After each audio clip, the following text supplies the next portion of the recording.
ভালো করে আমার একটা কথা অন্ধ ভক্তরা শুনে নাও। মুফতি আব্দুল মাতিন সাহেবের এই ভিডিওটাকে নিয়ে বাংলায় আজকের কিছু নোংরা প্রজাতির মানুষের দ্বারাই অপপ্রচার করা হচ্ছে। যদি তোমাদের ওই জাদা আর তোমরা কোনো প্রকারের অপপ্রচার ছড়ানোর চেষ্টা করেছো অল ইন্ডিয়া সুন্নতুল জামাতের কোনো আলেমের নামে, তাহলে আমি বাংলায় এমন অবস্থা করে দেবো তোমাদের ওই ভাইজানগুলোর, যারা পায়খানা করতে বসলেও আমার নাম স্মরণ করবে।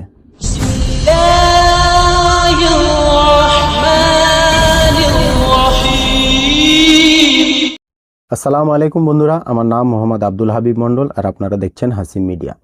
আপনাদের স্ক্রিনে এই যে ভিডিওটা চলছে, মুফতি আব্দুল মাতিন সাহেবের এই ভিডিওটাকে নিয়ে বাংলায় আজকের কিছু নোংরা প্রজাতির মানুষের দ্বারাই অপপ্রচার করা হচ্ছে। এই ভিডিওটাকে নিয়ে তারা আবার কার ভক্ত জানেন? সেই একজন চাঁদা আছে না, উরির ভক্ত। ভিডিও আমি আপনাদেরকে পুরো শোনাবো যে এই ভিডিওয় মুফতি সাহেব কি বলেছেন, কিন্তু তার আগে আমি একটা কথা আপনাদেরকে জানিয়ে দেই। আমাদের এখানে বই মেলা হয়, সেই বই মেলার এই ভিডিওটাকে সোশ্যাল মিডিয়ায় আপলোড করেছে জামিয়ার একটা ছাত্র।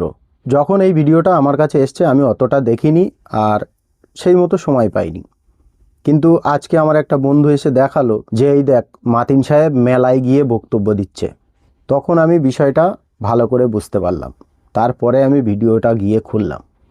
ভিডিওর কমেন্ট সেকশানে যেগুলো দেখলাম সেগুলো কোনো শিক্ষিত ব্যক্তির পরিচয় হতেই পারে না, আর কোনো শিক্ষিত ব্যক্তির ভক্তর পরিচয় হতে পারে না। যাদের ভক্ত এই ধরনের মূর্খ জাহিল, তারা কোনোদিন শিক্ষিত হতে পারে না। তারা মুসলিম হবে কি, আমার সেটাই সন্দেহ হয়। সর্বপ্রথম আপনারা এই ভিডিওটা শোনেন যে এখানে মুফতি সাহেব কি বলছে। সুতরাং বড়দিনের এই ঘটনা যেন আর পুনরাবৃত্তি আমাদের এই দেশে না ঘটে। মব লিঞ্চিং এর মতন ঘটনা যাতে আর আমাদেরকে শুনতে না হয়। বাঙালি হওয়ার অপরাধে বাংলার বাইরে অনেককেই মার খেতে হয়েছে, এটা যেন আর শুনতে না হয়। আমার এই বাংলার জন্য মাঝে মাঝে শুনি ইউপি, ঝাড়খণ্ড, বিহার, ছত্তিশগড়, রাজস্থান, হরিয়ানা থেকে যারা কলকাতায় কাজ করছে ওদের তাড়াতে হবে। বলছি না, বাংলা অত অসহিষ্ণুতার পরিচয় কখনো দেয়নি। তারা ইউপি থেকে বাঙালিদের তাড়িয়েছে, তার মানে এই নয় আমরা বাংলা থেকে ইউপি ওয়ালাদের তাড়িয়ে দেব। রাজস্থানের বাঙালি শ্রমিক তারা ঘরে ফিরে এসেছে, তাদের কাজ করতে দেওয়া হয়নি, তার মানে এই নয় যে কলকাতায় কাজ করা রাজস্থানীদেরকে আমরা তাড়িয়ে দেব। কুকুরের কাজ কুকুর করেছে, কামড় দিয়েছে পায়ে, তাই বলে কুকুরের পায়ে মানুষের কামড় কখনো কি শোভা পায়? কোনোদিন না, কখনই নয়। এই ভারতবর্ষ পুরোটাই আমাদের ভারতবর্ষ। যার যখন যেখানে ইচ্ছা হবে তিনি সেখানে যে ব্যবসা বাণিজ্য করতে পারেন, বিয়ে শাদী করতে পারেন, ঘর বাড়ি বাঁধতে পারেন, দোকানপাট চালাতে পারেন। কেন বাঙালি, গুজরাটি, বিহারি, রাজস্থানীকে আলাদা চোখে দেখা হবে? সবাইকে একই চোখে দেখা হোক। এরা আমার ভারত মেয়ের সন্তান, এরা আমার ভারতবর্ষ। সুতরাং অসহিষ্ণুতা যেটা দেশে বেড়েছে, এটা অনতি বিলম্বে নির্মূল হওয়া উচিত। আপনারা আমাকে কমেন্ট সেকশানে জানাবেন যে মুফতি সাহেব সেখানে গিয়ে কি কোনো ভুল করেছে অথবা কোনো খারাপ কথা বলেছে, সেটা আমাকে জানাবেন। এবারে আমি ভক্তদের বিস্তারিতটা আপনাদেরকে জানিয়ে দিচ্ছি যে তারা কেন গালাগালি করছে। টিএমসি পার্টির এক নেতা বিদেশ, সেই বই মেলাতে মুফতি আব্দুল মাতিন সাহেবকে ইনভাইট করে প্রতিটা বছরে, এবং সেই জায়গায় মুফতি আব্দুল মাতিন সাহেব গিয়ে সম্প্রীতির বার্তা দেন। তার মানে হলো যে একতার বাণী তিনি সেখানে বলেন। ভারতবর্ষে বলেন আর বাংলায় বলেন, যত মানুষ আছে যে কোনো কাস্টের হোক, সবাইকে মিলে মিশে বেঁচে থাকার অধিকার আছে, সেই কথাটা এবং সেই আদেশটা তিনি সেখানে করেন।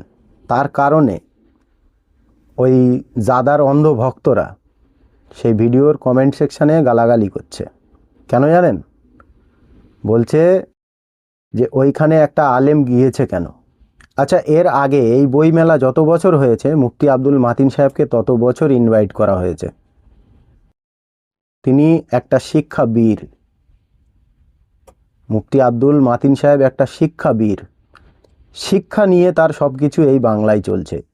তিনি মানুষকে শিক্ষা দিতে চান, সেই কারণে বই মেলাটায় যাওয়া আর এই বই মেলাটায় একত্ববাদের বাণী সেইখানে প্রচার করা, এটা একটা মুসলমানের নৈতিক দায়িত্ব। এবারে ভক্তদের এই জায়গাটায় জ্বালা করছে কেন জানেন? ভক্তদের কমেন্ট সেকশানে আমি গিয়ে দেখলাম যে বই মেলা টিএমসি চালাচ্ছে, তৃণমূল পার্টি। আর সেই জায়গায় গিয়ে মুফতি আব্দুল মাতিন সাহেব এই বক্তব্য দিচ্ছে, একত্ববাদের বক্তব্য দিচ্ছে, মানে উনি ডাইরেক্ট বলছেন যে তোমরা টিএমসিকে ভোট দাও, মানে উনি টিএমসি পার্টিকে সমর্থন করছে। আচ্ছা, এই কথাটা আমাকে কোনো অন্ধভক্ত প্রমাণ করতে পারবে যে উনি টিএমসি পার্টিকে সমর্থন করতে বলেছে তোমাদের? পৃথিবীর একটা কোনো ব্যক্তি কেউ আমাকে এসে বলতে পারবে প্রমাণ সহ যে মুফতি সাহেব আমাকে বলেছে তোমরা টিএমসি পার্টিকে ভোট দাও? তিনি শিক্ষা নিয়ে চলাফেরা করেন, তারই কারণে। আর এটা একটা বই মেলা, শিক্ষা অর্জন করার জন্য সমস্ত প্রকারের কেতাবপত্র এই মেলাতে পাওয়া যায়। তাহলে মুফতি সাহেব এই জায়গায় যাবে না তো তোহা সিদ্দিকির মতো পুজোর প্যান্ডেলে গিয়ে ফিতে কাটবে? আবার এইখানে ভক্তরা এটাও বলছে যে উনি চলে যাওয়ার পরে তো অনেক নায়িকা নায়ক তারা এসেছিল, তাহলে সেই স্টেজে মুফতি সাহেব যাবে কেন? তাহলে এর আগে যতবার মুফতি সাহেব গিয়েছিল সেই সময় কারোর পিছনে আগুন লাগেনি, এখন লাগছে কেন? এখন লাগার মেন কারণ হলো ইলেকশন সামনে, সেই ইলেকশনে যাতে ওদের ভাইজান জিতে যায় সেই কারণে। তো ভাইজান জিতবে কিভাবে আর ভোট কটা পাবে সেটাও তো আমাকে বলে বোঝাও তোমরা। কটা মুসলমান আছে এখানে আর কটা মুসলমান ভাইজানকে সাপোর্ট করে যে উনি জিতে যাবে, বাংলায় মুখ্যমন্ত্রী হবে? এই ক্ষমতা কোনো পীরজাদার নেই যে বাংলায় মুখ্যমন্ত্রী হবে। এই কথাটা আমার ভালো করে মাথায় রাখবেন। ইন শর্ট, যদি আপনারা দেখেন মুফতি সাহেবের ওই জায়গাটায় যাওয়া ভক্তদের পিছনে আগুন লেগেছে এরই কারণে যে সামনে ইলেকশন আর মুফতি সাহেবের একত্ববাদের বাণী কেন ছড়াচ্ছে, মানুষকে এক করার চেষ্টা করছে কেন? মানুষকে ডিভাইড করবে তো, যেটা ওই জাদাটা করে তাদেরই অন্ধ ভক্তরা এই কমেন্ট সেকশানে এইসব কথাগুলো বলছে। মানে মানুষকে তোমরাও ডিভাইড করো সেই ইংরেজের মতো, আরএসএস বিজেপির মতো।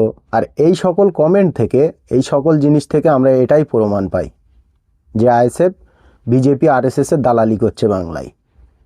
একটা মুসলমানের নৈতিক দায়িত্ব হলো মানুষকে সব সময় একত্ববাদের দাওয়াত দেওয়া, যেটা আমাদের প্রিয় নবী মুহাম্মদুর রাসূলুল্লাহ সাল্লাল্লাহু আলাইহি ওয়াসাল্লাম করে গেছেন।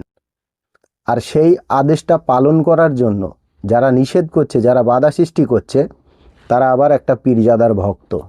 ভালো করে আমার একটা কথা অন্ধ ভক্তরা শুনে নাও, যদি তোমাদের ওই জাদা আর তোমরা কোনো প্রকারের অপপ্রচার ছড়ানোর চেষ্টা করেছো অল ইন্ডিয়া সুন্নতুল জামাতের কোনো আলেমের নামে, তাহলে আমি বাংলায় এমন অবস্থা করে দেবো তোমাদের ওই ভাইজানগুলোর, যারা পায়খানা করতে বসলেও আমার নাম স্মরণ করবে।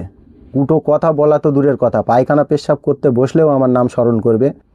এখনও বলছি, সাবধান হও। এটাই আমার ফাইনাল ওয়ার্নিং সকল মানুষের কাছে যারা যারা এই ভিডিওটাকে নিয়ে কটূক্তি করছে। হ্যাঁ, যদি তোমরা এই প্রমাণটা আনতে পারো যে মুফতি আব্দুল মাতিন সাহেব তোমাদেরকে বলেছে, অন্য কাউকে বলেছে যে তোমরা টিএমসিতে ভোট দাও, তাহলে আমি এই ভিডিও ডিলিট করে দিয়ে পায়ে হাত দিয়ে ক্ষমা চাবো। আদারওয়াইজ দ্বিতীয়বার যেন আমি এই ধরনের কোনো কটূক্তি কমেন্ট সেকশানে গিয়ে না দেখি, না হলে সব কটার পায়খানা পেশাব বন্ধ করে দেবো। মনে রেখো আমার কথাটা।